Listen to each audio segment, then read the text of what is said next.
എങ്ങനെ കല്യാണം കഴിക്കുമ്പോ അളിയൊരു നട്ടലുണ്ടായിരുന്നു. അതിപ്പോ എവിടെ പോയി? ഊരി പത്താളത്തിൽ വെച്ച് പൂട്ടിയോ? നാഴികയ്ക്ക് 40 വട്ടം തിരുശ്ശേരി മാധവൻ വൈദ്യര് എന്ന് പറയുന്ന ആളാണല്ലോ. നാളെ ഇല്ലേ അളിയന് ആ നിർഗുണന്റെ കാര്യം പറഞ്ഞിട്ട് ഇങ്ങോട്ട് വരാൻ? അവനും എന്റെ മോനല്ലേ ശിവശങ്കര. അളിയ, എനിക്ക് അവളൊരു മോളേ ഉള്ളൂ. അവൾക്ക് തൽക്കാലം ഒരു ഭർത്താവ് മതി. കുഞ്ഞീഷം വല്ല കടുങ്കയും കാണിച്ച ജീവിതകാലം മുഴുവൻ നമ്മൾ ദുഃഖിക്കേണ്ടി വരും. ഒരു കാര്യം ഞാൻ പറഞ്ഞേക്കാം, ഒരു തെണ്ടി പട്ടിക്ക് കൊടുത്താലും എന്റെ മോളെ ഞാൻ കുഞ്ഞീഷന് കൊടുക്കില്ല. വൈദ്യരെ വൈദ്യരെ എവിടെയൊക്കെ തിരക്കി? ആ കാവങ്കിലെ വേലാതിന് അണലി കടിച്ചു. വൈദ്യരെ എത്രയും പെട്ടെന്ന് ഒന്ന് വരണം.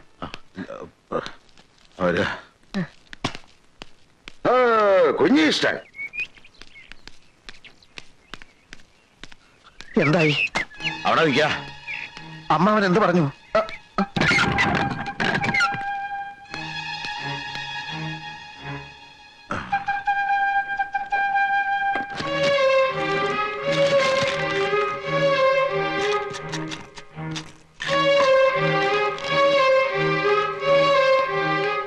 എന്താ ഇത്ര ധൃതി? കാവങ്കല വേലാതിനെ അണലി കടിച്ചു. ഉടനെ പോയേ പറ്റൂ. അണലിയല്ല രാജവമ്പാല കടിച്ചാലും എനിക്ക് പ്രശ്നമല്ല. അച്ഛൻ പോയ കാര്യം പറ. ഞാനിവിടെ കിടന്ന് തീ തിന്ന. കുറച്ചുകൂടെ തീ തിന്നുക. എന്നിട്ട് അതിന്റെ കൂടെ കുറച്ച് മണ്ണോടെ കഴിച്ചോളൂ. ഒന്ന് ആളി പടരട്ടെ. എന്നാൽ അതിന്റെ ബുദ്ധി ഒന്ന് ഉണരൂ. ഇല്ല, എനിക്ക് വിവരം അറിയണം. അറിയാനൊന്നും ഇല്ല. നാട്ടിൽ തെന്നെടുക്കുന്ന പട്ടിക്ക് കൊടുത്താലും അവിടെ നിനക്ക് കെട്ടിച്ചേരില്ലാന്ന് പോരെ. ഇല്ല, ഇത് അച്ഛനും അമ്മാവനും ചേർന്ന് നടത്തിയ ഏതോ ഒരു ഗൂഢാലോചനയുടെ ഫലമാണ്. ഇന്ദുലേഖ ഞാനിത് സമ്മതിക്കുന്ന പ്രശ്നമേ ഇല്ല. ചിലക്കരുത് കൊന്നുകളെ ഞാൻ. നിനക്ക് വേണ്ടി വക്കാലത്ത് പറയാൻ പോയിട്ട് നാണം കെട്ടിട്ടാ ഞാൻ ഇറങ്ങിപ്പോകുന്നത്. എന്ത് കണ്ടിട്ടാടാ ഒരച്ഛൻ തന്റെ മകളെ നിന്നെ പോലെ ഒരുത്തനോട് പറഞ്ഞു വിടുന്നത്? പഠിപ്പും മറുതയും കണ്ടിട്ടോ? പണവും പ്രതാപം കണ്ടിട്ടോ? അതോ ചവന്തരിയും കണ്ടിട്ടോ? 8ാം ക്ലാസ് തോറ്റ ദിവസം പോലെ ഞാൻ നിനക്ക് പറഞ്ഞിരുന്നതാ അഷ്ടാംഗ ഹൃദയവും സഹസ്രയോഗവും. പഠിച്ചോ ഒരക്ഷരമെങ്കിലും? കാരപ്പൻ ഒരു കഷായം എഴുതാൻ അറിയോ നിനക്ക്? ഒരെണ്ണ കാച്ചി തിളയ്ക്കുമ്പോ ശരിയായിട്ട് അടുപ്പിൽ നിന്ന് ഊതാൻ അറിയോ നിനക്ക്? എന്താണ് നിന്റെ യോഗ്യത? പാടുവിട്ടിക്കഴുതേ. പിടിച്ചോളോ, വരിക.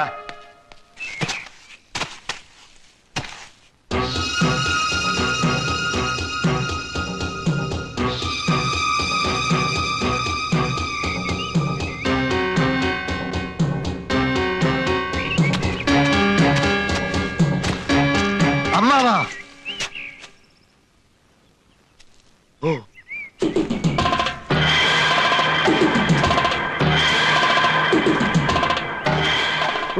കുഞ്ഞീഷ, കൊല്ലും ഞാൻ. കൊന്ന് കൊല വിളിക്കും. പിടിക്കടാ ഇവനെ. അനങ്ങിപ്പോവരുത്. അനങ്ങിയാൽ അമ്മാവനെയും കൊല്ലും, ഞാനും ചാവും. നീ ചത്തോ? അതിന് എന്നെ കൊല്ലുന്നെന്തിനാ? ഒരു തെണ്ടി പട്ടിക്ക് കൊടുത്താലും എനിക്ക് എന്റെ ഇന്ദുവിനെ തരില്ല എന്നല്ലേ? വേണ്ട, എനിക്കവളെ വേണ്ട.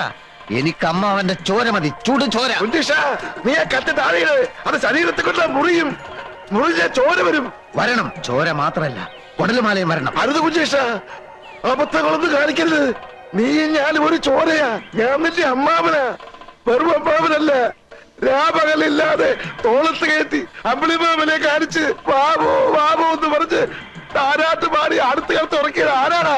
മറ്റാരുമല്ല, ഈ അമ്മാവനാ. നിനക്കറിയാൻ മേലെങ്കിൽ നീ നിന്റെ അമ്മയോട് പോയി ചോദിക്കടാ. അങ്ങനെയുള്ള ഈ അമ്മാവനെ നിനക്ക് കൊല്ലാൻ പറ്റുമെങ്കിൽ നീ കൊല്ല്. ഇന്ന്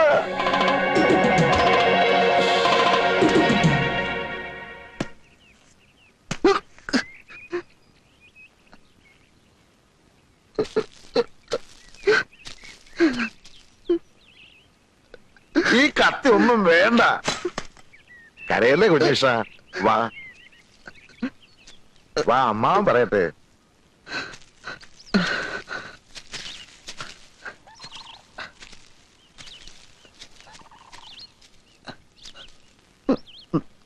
നിനക്കെന്താ ഭ്രാന്ത് പിടിച്ചോ കുഞ്ഞീഷ? ഭ്രാന്തൻ കുമാരന്റെ അളിയനാവാൻ പോകുന്ന ആൾക്കും ഇത്തിരി ഭ്രാന്ത് ഉണ്ടാവുന്നതല്ലേ നല്ലത്? കുഞ്ഞീഷ, നമ്മളൊരു വിത്തുമാകുന്നു, വളമിടുന്നു, വെള്ളമൊഴിക്കുന്നു, അത് ചെടിയാകുന്നു, ഇതുപോലൊരു മരമാകുന്നു. ഒടുവിൽ പൂക്കുന്നു, കായ്ക്കുന്നു, കായ പഴുക്കുന്നു. പഴുത്ത ആ കായെ മറ്റൊരുത്തൻ തട്ടിക്കൊണ്ടുപോയാൽ നമുക്ക് സഹിക്കൂ കുഞ്ഞീഷ? അതുപോലെ നിന്റെയും എന്റെയും നിന്റെ അച്ഛന്റെയും അമ്മയുടെയും വേർപാടാ ഉണ്ണികൃഷ്ണൻ MBBS. നമ്മുടെ എല്ലാം കഠിനാധ്വാനത്തിന്റെ പഴം. ആ പഴം വേറെ ഏതോ ഒരു തറവാട്ടുകാർക്ക് കൊത്തിപ്പറിക്കാൻ കൊടുക്കണോ കുഞ്ഞീഷ? അതൊഴിവാക്കാൻ വേണ്ടിയാണ് ഇന്ദുവിനെ ഉണ്ണീഷൻ തന്നെ കെട്ടണമെന്ന് ഞാൻ പറയുന്നത്. ഇത്രയും നല്ലൊരു ഉദ്ദേശം അമ്മാവന്റെ മനസ്സിലുണ്ടായിരുന്നെന്ന് ഞാൻ അറിഞ്ഞിരുന്നില്ല.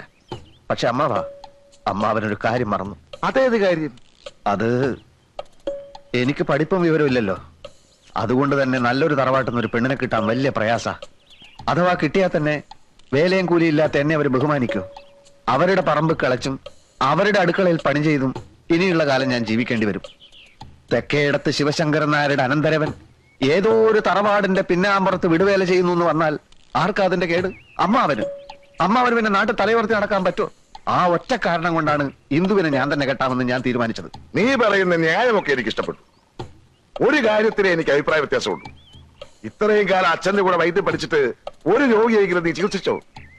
ആ വകുപ്പില് ഒരു 5 റുപ്യെങ്കിലും നീ സമ്പാദിച്ചോ? ഇനി ഞാൻ തുറന്നു പറയാം, ഡമ്പടി കയ്യിലുള്ളവന് മാത്രമേ എന്റെ മോളെ ഞാൻ കെട്ടിച്ചു കൊടുക്കൂ. മനസ്സിലായോ?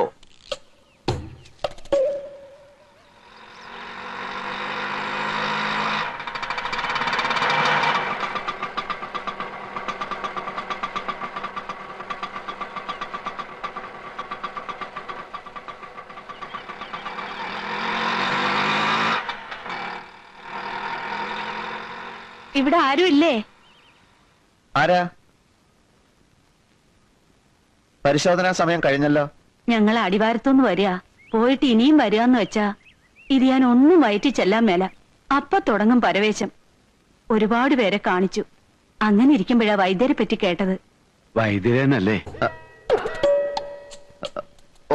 വൈദ്യരനാണ്. ഇരിക്കൂ ഇരിക്കൂ. അല്ല, പേരും പ്രശസ്തിയൊക്കെ കേട്ടപ്പോ ഞാൻ വിചാരിച്ചു വല്ല കിളവച്ചാരുമായിരിക്കും. ഇതൊരു പയ്യൻ ചെക്കനല്ലേ അച്ചാമ്മേ? അറിവുള്ളവർക്ക് എന്തിനാ പ്രായം? അതെ, എത്രയും പെട്ടെന്ന് ഈ അസുഖം ഭേദമാക്കി തന്ന വൈദ്യർക്ക് എന്താ വേണ്ടെന്ന് വെച്ചാ തരാം.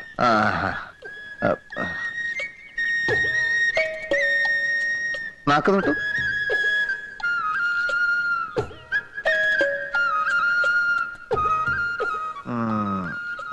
സാരമില്ല, എത്തിപ്പെടേണ്ടിടത്ത് തന്നെയാണ് എത്തിപ്പെട്ടിരിക്കുന്നത്. നമുക്ക് ഒരു കൈ നോക്കിക്കളയാം. പോരാ. നല്ല കൈപ്പുണ്യമുള്ള ആളാണെന്നല്ലേ കേൾവി? അത് കണ്ടാൽ തന്നെ അറിയാം. ഇത് കാലത്തും വൈകിട്ട് ഓരോ ഓൺസ് വീതം കഴിച്ചാൽ മതി, ഭേദമായിക്കോളും. ഒരു 150 ഇങ്ങ് തന്നേക്ക്. ഇത് കഴിക്കുമ്പോ ഭാരിച്ച് ജോലികളൊന്നും അങ്ങനെ ചെയ്യരുത്. പിന്നെ പുളി, മീന്, പഞ്ചസാര, മുളക് ഇതൊക്കെ വർജിക്കണം. പഥ്യം വളരെ ശ്രദ്ധിക്കണം. വൈദ്യർ ഈ രോഗം ഭേദമാക്കി തരികയാണെങ്കിൽ ശ്വാസം കഴിക്കണ്ടെന്ന് പറഞ്ഞാലും കഴിക്കില്ല. എന്താ പോലെ? അതെ. ഓ,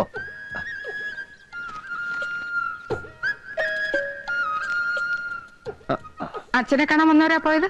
അല്ലല്ലല്ല, മകനെ കാണാൻ വന്നവരാ. രോഗിയെ പരിശോധിച്ചു, രോഗവും പിടികിട്ടി. ചില പ്രത്യേക ചേരുവകളൊക്കെ ചേർത്ത് മരുന്നും കൊടുത്തു. 150 രൂപയും വാങ്ങിച്ചു. ഇതൊക്കെ എനിക്കും സാധിക്കും കേട്ടോ അമ്മേ. എന്റെ ദൈവമേ,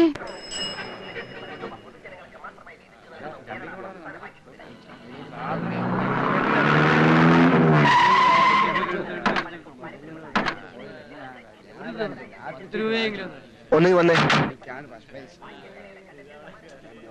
മാധവമെതിരി വൈകിക്കാൻ വന്നോ?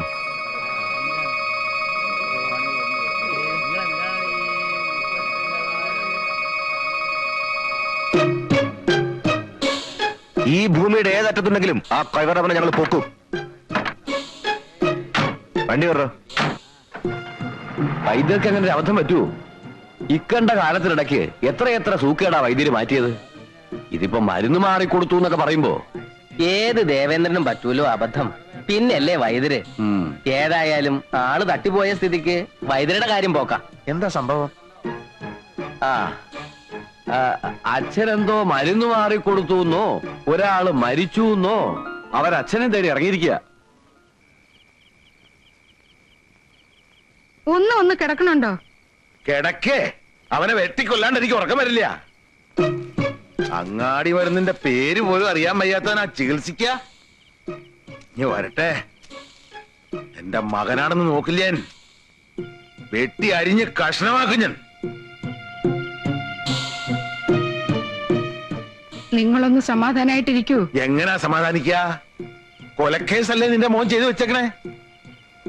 ഒരു കയ്യബദ്ധം പറ്റിപ്പോയതല്ലേ? അങ്ങനെ പറഞ്ഞാ പോലീസും കോടതിയും വെറുതെ വിടുമെന്നാ നിന്റെ വിചാരം?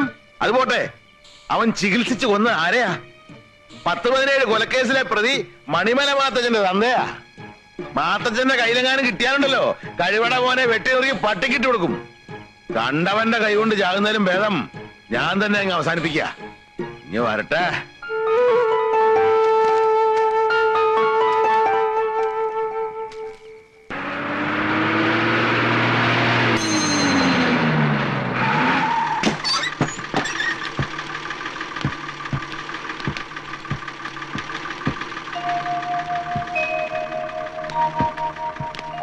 കുഞ്ഞികൃഷ്ണനെ കുറിച്ച് എന്തെങ്കിലും വിവരം കിട്ടിയോ ഇതില്? ഇല്ല, പോലീസ് പരാതി കൊടുത്തിട്ടുണ്ട്. പിന്നെ ഉണ്ണിയും പട്ടണത്തിലൊക്കെ അന്വേഷിക്കുന്നുണ്ട്. പത്രത്തില് കാണാനില്ല എന്നൊരു വാർത്ത കൊടുത്താൽ നന്നായിരിക്കും. ആ മാത്തച്ഛന്റെ ആൾക്കാർ തട്ടിക്കൊണ്ടുപോയതായിരിക്കും, അല്ലാതെ എവിടെ പോവാനാ? ആ കിളവൻ ചത്തിട്ടില്ലാത്ത സ്ഥിതിക്ക് മാത്തച്ഛനെ വിട്ടുകൂടെ? ഇടത്തെ കൈന്റെ സ്വാധീനം നഷ്ടപ്പെട്ടു എന്നല്ലാതെ പേടിച്ച പോലൊന്നും സംഭവിച്ചില്ലല്ലോ. ഇനിയിപ്പൊ കൈ കുഴഞ്ഞു പോയതിന്റെ പേരിൽ കുഞ്ഞേഷനെ അവരെന്തെങ്കിലും ചെയ്തോ എന്നാണ് എന്റെ സംശയം.